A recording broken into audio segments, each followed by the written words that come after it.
Hello and welcome. My name is Ruth Taylor and I'm the Interim Chief Executive of OneCare.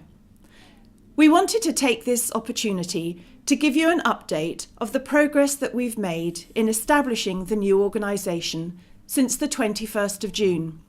That's the date when all practices across Bristol, North Somerset and South Gloucestershire gave us the mandate to set up a single GP provider organisation on your behalf. Over the summer months, the Articles of Association were developed and the new organisation, OneCare BNSSG Limited, was registered as a company limited by shares on the 1st of September. All practices across the patch, except for one, hold shares with a nominal value of £1. In September, we asked you to nominate and then elect directors from each of the patches in BNSG.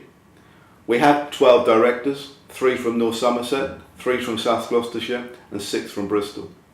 At the end of September we had our first board meeting, and since then we've had 2 away days where we've worked hard to establish our values and our vision, and also to see how we can actually best serve you going forward in the future.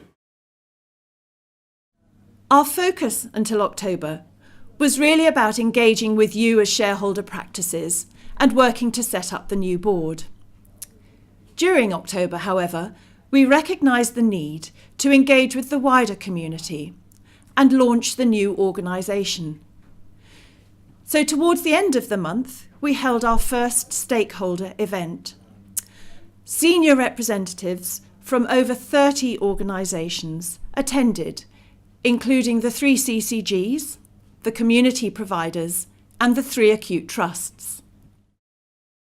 In November, together with the CSU, we hosted the Bristol, North Somerset and South Gloucestershire EMIS User Group, or BUG. Over 120 practice staff joined us there, and it was great to see the OneCare name up in lights over Ashton Gate. Meanwhile, OneCare Consortium programme continues to deliver benefits to patients, practices and the wider system.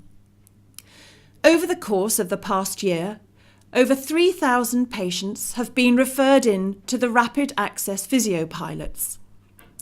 Over 1,200 patients have been seen by one of the mental health nurse specialists working in general practice, and there are now over 750,000 patients registered on the OneCare EMIS platform. At the end of November, OneCare received confirmation of additional funding for its improved access work. This has meant that practices have either been able to extend their offer, or at the same time other practices have got involved. It's also meant that between the middle of December and the middle of January, we've been able to arrange for an additional 2,500 hours of urgent GP appointments. December saw the confirmation of some funding from the GP Forward View. This money has enabled us to think about 3 distinct projects. The first one of those is the setting up of an intensive support team for practices that are vulnerable. The second is the development of a primary care staff chambers, and the third a BNSSG-wide recruitment campaign. At the same time, we remain in conversation with NHS England and the local CCGs about future projects and funding. One of the key things that you asked us to do in June was to ensure that there was stronger representation for general practice on the STP, the Sustainability and Transformation Plan. We've made a lot of progress over the past couple of months.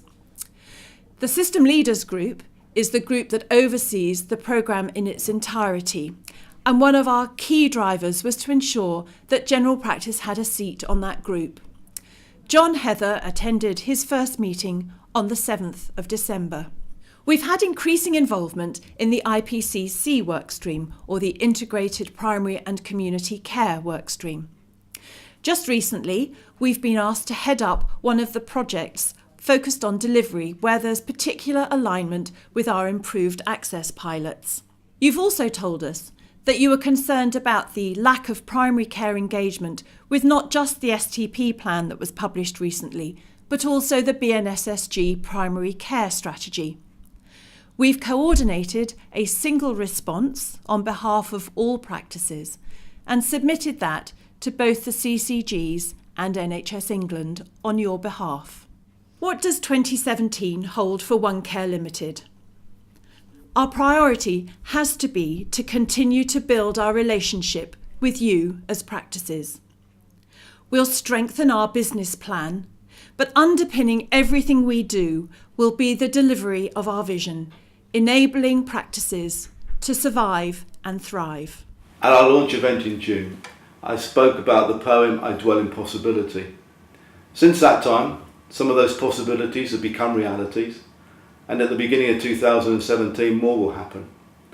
With that in mind, I'd like to formally invite you to our first shareholder meeting on February the 23rd. On behalf of the board and the staff of OneCare, may I wish you a very happy Christmas and an extremely prosperous new year.